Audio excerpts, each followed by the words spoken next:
антирусинські концлагеря смерти Талергоф і Терезин як велика нерозкаяна трагедія Австро-Мадярщини. Ми були у Польщі і на празднику священомученика Максима Горлицького. Вони мають тепер сторіччя Флоренської республіки. У Флоренції колись була провозглашена Лемковська республіка. Але потім то все у них забрали. Но вони би не так плакали, скільки плакали за тому, що асиміляція, полонізація згубила народ. А оставшихся після Другої війни світової розогнали, депортували насилу по цілій державі. Ми знаємо, що депортували кримських татар. Всі знають. Усі знають, що їх вернули на місто, дали їм і державну мову. А депортували лемко-русинов 100 тисяч. Донині не вернули на місто, не вернули дома, а ведь коли їх депортували, мали 2 години на збори. Берете найголовніше платять документи і гроші, все. Оставалися маєтки, в хліві були по 2-3 корови, поросятка були, кури, гуси, храми були. Все це забирали, виганяли вон, славні європейські, і розогнали наших людей, одних до німецької границі, одних на Волинь. Пройшли роки, історія кається. І от сказав єпископ Горлицький слова. Ми в Польщі тепер, да ще й в Європі, не захищені за те, що ми православні. Ми не надіємося ні на конституції, ні на якісь там європейські закони і хартії. І якщо нам Бог не поможе, цей світ давно би нас розтоптав і розогнав. Ситуація і в нас таке в цілому світі. Якщо ти сектант, двері відкриваються автоматично. Якщо ти православний, канонічної православної церкви, ти шпіон, двері закриваються. Но ми помним слово Христа. Хто хоче змиритися з цим світом, придобритися до цього світа, пропаде. Тот, котрий має своє мнення і став у конфлікт із цим світом, тот це спасе. Тому, коли нас світ цей ненавидить, каже Христос, не удивляйтеся, якщо вас ненавидять, знайте, мене, Христа, Месію, Бога, прежде вас цей світ возненавидів.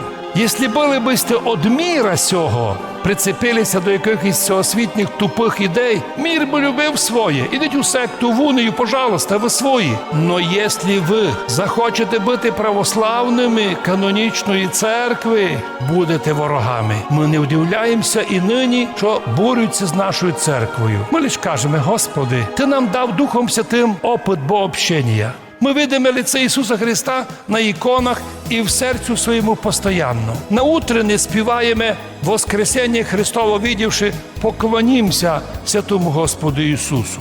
Так поступаючи, і тут на землі, маючи опит богообщення, откинувши научний атеїзм і сумрак примітив релігіознавців і всеосвітніх нашим подсказчикам, ми держимося віри візантійської, до київської, перебуває в релігії, ми будемо учити людей цього світа, що таке лице Ісуса, як розуміти віру, що таке православ'я. Іншого варіанта нашим опонентам не даємо, бо ми обладаємо тим, чим наші опоненти не тільки не обладають, а й не хочуть.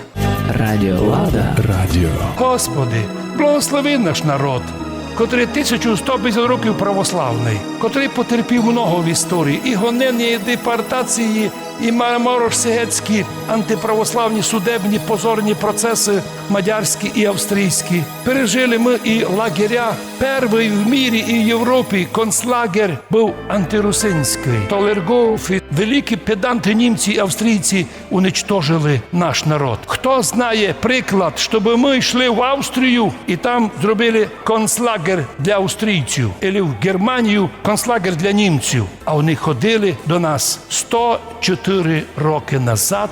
Перший концлагер був проти наших людей. У 15-му році геноцид потерпіли армяни.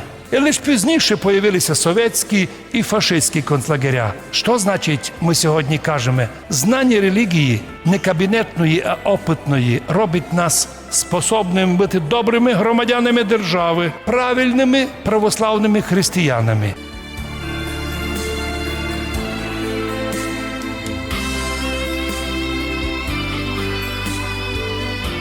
перші антирусинські концлагеря смерти Талергоф-Терезін – великий доказ донині невиправленого злочина геноцида русинської нації у 20 віці. Важно розуміти, що всі то знають і замовчують. Велика була трагедія, і то великий був злочин проти чоловічності, який би і нині може справити, но многі уже бояться про то говорити. Особенно пострадали час у тих концлагерях лемки русини, лемковини, а також переживши страшні годи асиміляції і насильственного переводу їх в унії.